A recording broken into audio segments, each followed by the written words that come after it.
In the last hour, Iraq has recalled its ambassador from Tehran to discuss Iran's attack on Erbil in the north of the country.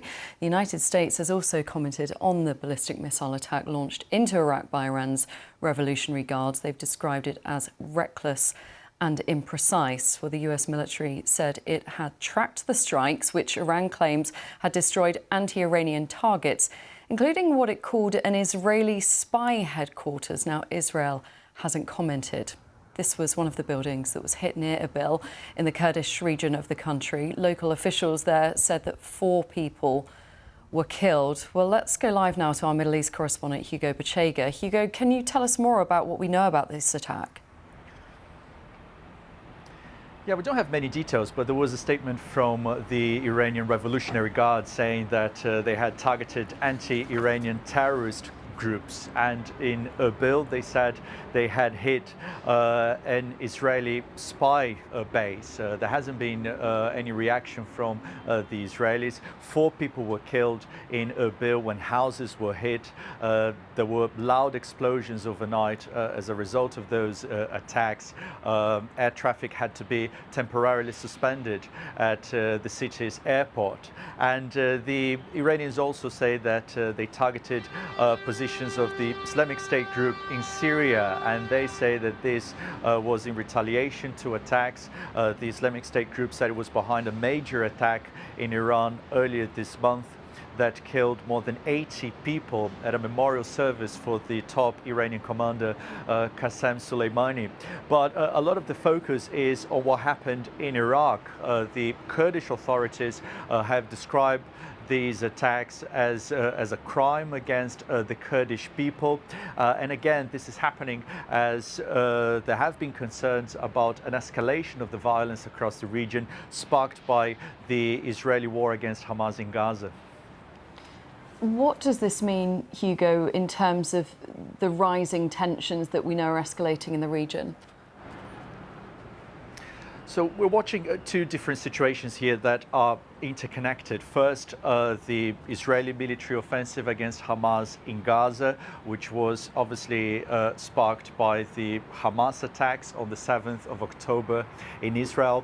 And these attacks that have been happening across the region, attacks that have been carried out by groups supported by Iran. You have Hezbollah here in Lebanon, which has been carrying out attacks targeting Israeli positions almost every day. The Houthis in Yemen, who've been attacking commercial vessels in the Red Sea, and obviously that has led to a response by the US, by the UK against Houthi positions in Yemen.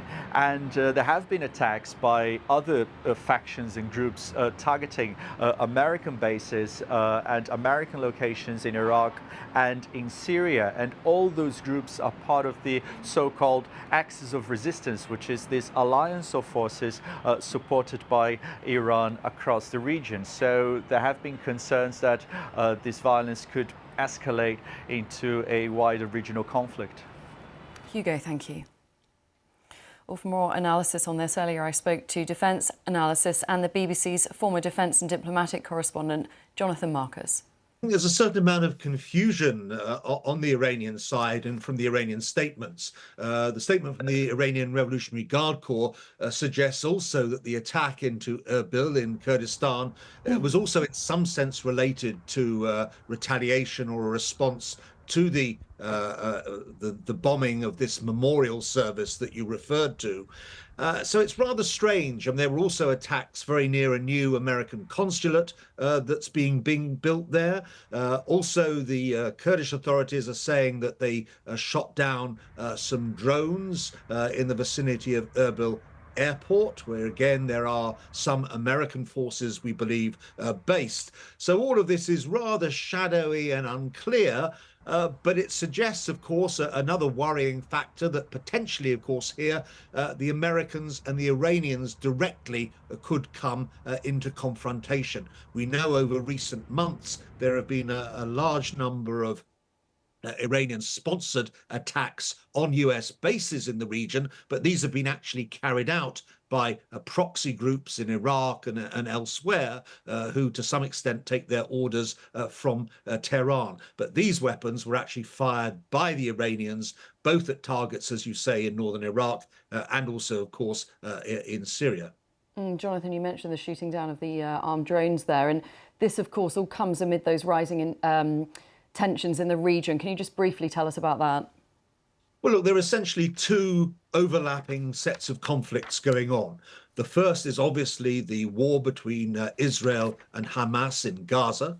That has prompted other actors to pitch in to varying degrees. We see Hezbollah fighting across Israel's northern border to an extent. Obviously, the Houthis shooting missiles at Israel up the length of the Red Sea, but also, of course, crucially, and this involves Britain, attacking commercial shipping lanes, and Western warships who are trying to protect them. So what you have here really are two sets of conflicts overlapping. One, Israel v. Hamas and the ramifications of that. But of course, behind that, the much longer running and wider conflict between a low level conflict, if you like, between Iran and its various allies in the region and Western interests more generally, and the United States in particular.